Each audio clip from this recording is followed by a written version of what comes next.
Hello नमस्कार दोस्तों, स्वागत है आपका जीके शो में। आज हम लोग जीके शो के अंतर्गत गांधी युग से संबंधित 10 महत्वपूर्ण प्रश्नों को लेकर आए हैं। उनको हम लोग देखने का कोशिश करेंगे। सारे प्रश्न जो है किसी न किसी प्रतियोगी परीक्षाओं में पूछे गए। तो आइए हम लोग शुरू करते हैं सेशन को बिना देर किए हुए। सबसे पहला प्रश्न है आपका। सबसे पहला प्रश्न है कि आनंद मठ के लेखक कौन है। आनंद मठ के लेखक कौन है? तो आनंद मठ के लेखक कौन है? आनंद मठ के लेखक कौन है? आपके ऑप्शन है रविंद्रनाथ टैगोर है, बंकिम चंद्र चटर्जी है, सरोजिनी नायडू हैं या फिर अरविंदो घोष है। तो इसका जो करेक्ट आंसर होगा, करेक्ट आंसर क्या होगा? करेक्ट आंसर होगा बंकिम चंद्र चटर्जी जो है वो आनंद मठ के लेखक है। जी हाँ, बंकिम चंद्र चटर्जी को चट्टोपाध्याय, बंकिम चंद्र चट्टोपाध्याय भी कहते हैं। आनंद मठ जो है एक बंगला भाषा का एक उपन्यास है। किस भाषा में लिखा गया आनंद मठ को? आनंद मठ को लिखा गया है बंगला भाषा में। ये भी आप याद रखिएगा, जिसकी रचना बंकिम चंद्र चट्टोपाध्याय ने कब किया? तो 1882 ईस्वी में इसकी रचना किया गया बंकिम चंद्र चटर्जी के द्वारा। इस कृति का भारतीय स्वतंत्रता संग्राम और स्वतंत्रता के क्रांतिकारियों पर बहुत गहरा प्रभाव पड़ा। और यहाँ पे सबसे इम्पोर्टेंट फैक्ट देखिए, ये वाला चीज की जो वंदे मातरम गीत है ये भी इसी उपन्यास से लिया गया। किस उपन्यास से? तो उपन्यास का नाम है आनंद मठ। क्या नाम है उपन्यास का? आनंद मठ नाम है उपन्यास का। नेक्स्ट हम लोग प्रश्न देखते हैं। नेक्स्ट प्रश्न है हमारा कि भूदान आंदोलन किसने प्रारंभ किया था? भूदान आंदोलन किसने प्रारंभ किया? आपके सामने ऑप्शन है महात्मा गांधी ने, जयप्रकाश नारायण ने, विनोबा भावे या फिर राम मनोहर लोहिया ने।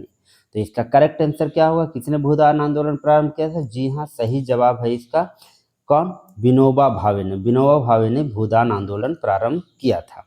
भूदान आंदोलन संत विनोबा भावे द्वारा सन कब स्टार्ट किया गया, ये आप लोग याद रखिएगा। तो 1951 में इसको स्टार्ट किया गया। ये कैसा आंदोलन था? तो स्वैच्छिक भूमि सुधार आंदोलन था। कैसा आंदोलन था? तो एक भूमि सुधार एक आंदोलन था। और इनकी कोशिश क्या थी इस आंदोलन के तहत? इनकी कोशिश ये थी कि जो भूमि का पुनर्वितरण हो, भूमि का जो पुनर्वितरण हो वो सिर्फ सरकारी कानूनों के जरिए नहीं हो, उसमें जन भागीदारी को भी सुनिश्चित करना, ये इनका उद्देश्य था। इस आंदोलन का जो उद्देश्य था कि भूमि का पुनर्वितरण सिर्फ सरकारी कानूनों के जरिए नहीं बल्कि जन भागीदारी भी इसमें सुनिश्चित किया जाए, ये विनोबा भावे का प्रयास था। नेक्स्ट हम लोग प्रश्न देखते हैं। नेक्स्ट प्रश्न आपके सामने है कि लाइफ डिवाइन पुस्तक के लेखक कौन हैं? तो लाइफ डिवाइन पुस्तक किसके द्वारा लिखा गया? आपके सामने है महात्मा गांधी, रविंद्रनाथ टैगोर, राधा कृष्णन या फिर अरविंद घोष। जी हाँ, लाइफ डिवाइन जो पुस्तक है वो लिखा गया है किनके द्वारा? तो इनका करेक्ट आंसर है अरविंद घोष के द्वारा। ये लाइफ डिवाइन पुस्तक जो है अरविंदो घोष के द्वारा लिखा गया है। नेक्स्ट प्रश्न देखते हैं क्या है। नेक्स्ट प्रश्न है कि बंगाल की एशियाटिक सोसाइटी जिसका स्थापना 1784 में हुआ था के प्रवर्तक कौन थे? किसने किसने बंगाल में एशियाटिक सोसाइटी की स्थापना की? आपके सामने ऑप्शन है वारेन हेस्टिंग ने की या फिर सर विलियम जोन्स ने किया, जेम्स मैकनिटॉश ने या फिर जेम्स प्रिंसेप। किसने किया है बंगाल में एशियाटिक सोसाइटी की स्थापना? बताइए इसका करेक्ट जवाब क्या होगा? बिल्कुल जी हाँ, इसका करेक्ट जवाब है सर विलियम जोन्स ने। इसका बंगाल में जो एशियाटिक सोसाइटी है इसका स्थापना सर विलियम जोन्स के द्वारा किया गया था। और कब किया गया है? तो ये किया गया है 15 जनवरी 1784 को। बिल्कुल आप इसको याद रखेंगे कब किया गया है। तो 15 जनवरी 1784 ईस्वी को ये स्थापना किया गया था विलियम जोन्स के द्वारा। कहाँ पे किया गया? तो कलकत्ता स्थित फोर्ट विलियम में। कहाँ पर? कलकत्ता स्थित फोर्ट विलियम में इसका स्थापना किया गया। और इसका उद्देश्य का बात करें तो उद्देश्य क्या था? तो प्राच्य अध्ययन को बढ़ावा देना, ये उद्देश्य था एशियाटिक सोसाइटी ऑफ बंगाल का, जिसका स्थापना 15 जनवरी 1784 में विलियम जोन्स ने किया था। इसके अलावा एशियाटिक सोसाइटी ऑफ बंगाल ने भारतीय इतिहास को भी काफ़ी प्रभावित किया है। नेक्स्ट हम लोग प्रश्न देखते हैं। नेक्स्ट प्रश्न हम लोगों के सामने है कि भारत की संविधान सभा किसके अनुसार गठित की गई? संविधान सभा का गठन किसके अनुसार हुआ? आपके सामने ऑप्शन है साइमन आयोग के द्वारा, कैबिनेट मिशन के द्वारा, माउंटबेटन योजना के द्वारा या फिर क्रिप्स प्रस्ताव के द्वारा। जी हाँ, इसका सही जवाब क्या होगा? इसका सही जवाब है, बहुत आसान सा प्रश्न, सब आप लोग आंसर जान रहे होंगे कि कैबिनेट मिशन योजना के तहत हम लोग भारतीय संविधान का गठन हुआ है, संविधान सभा का गठन। देखिए संविधान सभा का गठन हुआ है कब, तो 24 मार्च 1946 को, और 16 मई 1946 को ये दिल्ली आया। अब इसके साथ उद्देश्य क्या क्या था, देखिए संविधान सभा का जो उद्देश्य था वो क्या था। पहला उद्देश्य था कि संविधान सभा का गठन करना, और यह मुख्य उद्देश्य था। सबसे मेन उद्देश्य का बात करें तो क्या था सबसे मेन उद्देश्य, तो सबसे मेन उद्देश्य था ये कि संविधान सभा का गठन करना, ये सबसे मुख्य उद्देश्य था। दूसरा था भारत का विभाजन भी इसके एक उद्देश्य में शामिल थे, लेकिन ये उद्देश्य गौण उद्देश्य थे। कैसे उद्देश्य थे, अप्रत्यक्ष उद्देश्य थे, मतलब ये फ्रंट में नहीं था। मुख्य उद्देश्य का बात करें तो ये था संविधान सभा का गठन करना। तीसरा इसका उद्देश्य था कि संविधान सभा के सदस्यों का निर्वाचन जनता के द्वारा कराया जाएगा, और वो निर्वाचन जो है अप्रत्यक्ष रूप से होगा। सदस्यों का निर्वाचन जो है जनता करेगी, और अप्रत्यक्ष रूप से इसका चुनाव होगा। और संविधान सभा के जो सदस्य हैं वो प्रति 10 लाख की जनसंख्या पर चुना जाएगा, ये भी इसका एक उद्देश्य था। क्या था, तो 10 लाख की जनसंख्या पर एक सदस्य जो चुना जाएगा वो किस पर चुना जाएगा, तो 10 लाख की आबादी पर चुना जाएगा, ये भी इसका एक मुख्य उद्देश्य है।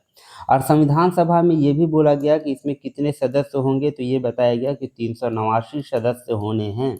संविधान सभा में सदस्य कितने होने हैं, 389 सदस्य होने हैं, जिसमें से बोला गया कि 296 जो है ये निर्वाचित होंगे।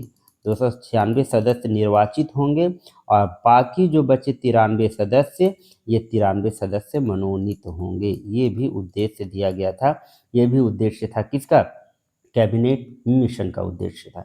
नेक्स्ट हम लोग प्रश्न देखते हैं, कौन सा प्रश्न है। नेक्स्ट प्रश्न पूछा गया है कि प्रथम भारतीय नोबेल पुरस्कार विजेता कौन थे। बहुत सारे एग्जाम में ये क्वेश्चन रिपीट हुए, बहुत सारे एग्जाम में ये प्रश्न रिपीट हुए हैं।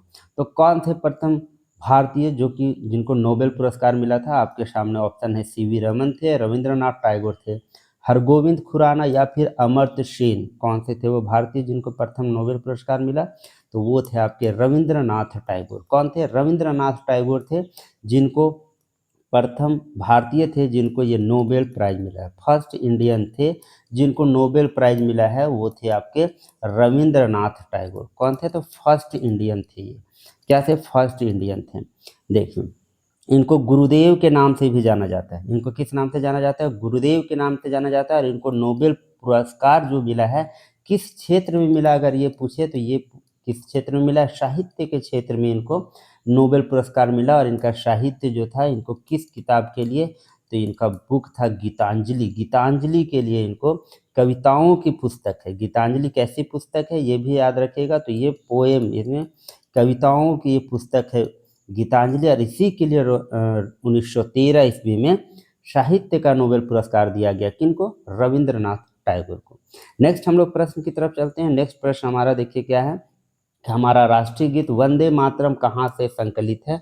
बहुत आसान सा प्रश्न, अभी हम लोग डिस्कस कर चुके हैं। आपके ऑप्शन है चित्रा, गोदान, डाकघर या आनंद मठ। बिल्कुल आप इसका सही आंसर जान रहे होंगे। आनंद मठ से ही हम लोगों का जो है ये राष्ट्रीय गीत वंदे मातरम लिया गया है। आनंद मठ किसके द्वारा लिखा गया है, तो ये लिखा गया है बंकिम चंद्र चट्टोपाध्याय के द्वारा, जो कि बंगला मिश्रित भाषा में रचित है ये। और इस गीत का प्रकाशन जो है सन 1882 में उसके उपन्यास आनंद मठ में अंतर्निहित गीत के रूप में हुआ था। किसका, वंदे मातरम गीत का। अब बताइए वंदे मातरम गीत को गाने का जो गायक कौन गया, इस उपन्यास में जो यह गीत है किनके द्वारा गाया गया, तो भावानंद, क्या नाम था इनका, भावानंद नामक सन्यासी के द्वारा, भावानंद नामक सन्यासी के द्वारा ये गीत गाया गया था। कौन सा गीत, तो वंदे मातरम। वंदे मातरम जो गीत है वो भावानंद नाम के सन्यासी द्वारा गाया गया। और इसका धुन तैयार करने का श्रेय जो जाता है यदुनाथ भट्टाचार्य को जाता है। किनको जाता है, नाम याद रखेंगे, यदुनाथ भट्टाचार्य। और भावानंद के द्वारा ये गीत गाया गया था। इसको गाने में कितना समय लगता है, तो 65 सेकेंड, 65 सेकेंड का समय जो है लगता है। 1 मिनट 5 सेकेंड का समय लगता है।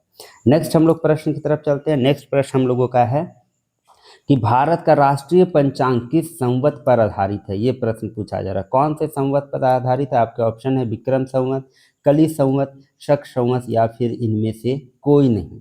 तो हमारा जो राष्ट्रीय पंचांग है, भारत का राष्ट्रीय पंचांग, वो किस पर आधारित है? बिल्कुल शक, संवत पर ये आधारित है हम लोग का राष्ट्रीय पंचांग। भारत का राष्ट्रीय पंचांग, भारत का राष्ट्रीय कैलेंडर बोले, भारत में उपयोग किया जाने वाला एक सरकारी या सिविल कैलेंडर है ये, और यह जो है शक संवत पर आधारित है। किस संवत पर आधारित है? शक संवत पर आधारित है। ग्रेगोरियन कैलेंडर के साथ साथ 22 मार्च 1957 से अपनाया गया इसको, किसको? तो भारत का राष्ट्रीय पंचांग जो है 22 मार्च 1957 को अपनाया गया। किसके साथ? तो ग्रेगोरियन कैलेंडर के साथ। नेक्स्ट हम लोग प्रश्न की तरफ चलते हैं। नेक्स्ट प्रश्न है कि दिल्ली में केंद्रीय सचिवालय कि उत्तरी और दक्षिणी खंडों के वास्तुविद कौन थे? कौन थे जिन्होंने दिल्ली के केंद्रीय सचिवालय के उत्तरी और दक्षिणी खंडों का वास्तुकला तैयार किया था, उनका जो है डिजाइन किया था? आपके ऑप्शन है एडवर्ड लुटियंस थे, एंटोनिन रेमंड थे, रॉबर्ट टोरसेल थे या हर्बर्ट बेकर्स थे। तो इसका करेक्ट जवाब क्या है? इसका करेक्ट जवाब है आपका एडवर्ड लुटियंस थे, जिन्होंने दिल्ली के केंद्रीय सचिवालय का उत्तरी और दक्षिणी दिशा का जो है वो उसका डिजाइन तैयार किया था। तो कौन थे? सर एडविन लैंडसियर या एडविन लुटियंस इसको बोलते हैं। 20वीं शताब्दी के एक प्रसिद्ध ब्रिटिश वास्तुकार थे। कहाँ के थे? तो ब्रिटिश वास्तुकार थे एडविन लुटियंस। इन्होंने अपने युग की आवश्यकताओं के अनुसार परंपरागत शैली को कल्पना पूर्वक अपनाने के लिए याद किया जाता है। किनको?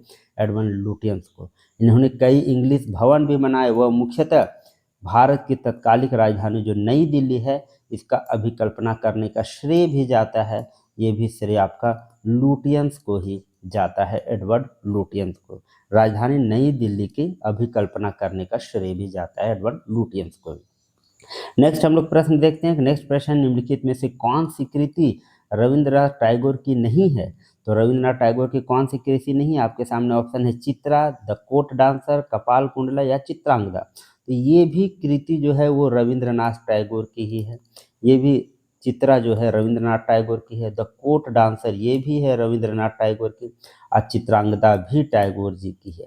तो ये कौन सी कृति नहीं है? तो कपाल कुंडला जो कृति है वो रविंद्रनाथ टैगोर की नहीं है। ये कृति किनकी है? तो कपाल कुंडला बंकिम चंद्र चट्टोपाध्याय के द्वारा रचित एक बंगला भाषा का उपन्यास है। और कैसा उपन्यास है? तो प्रेम उपन्यास है।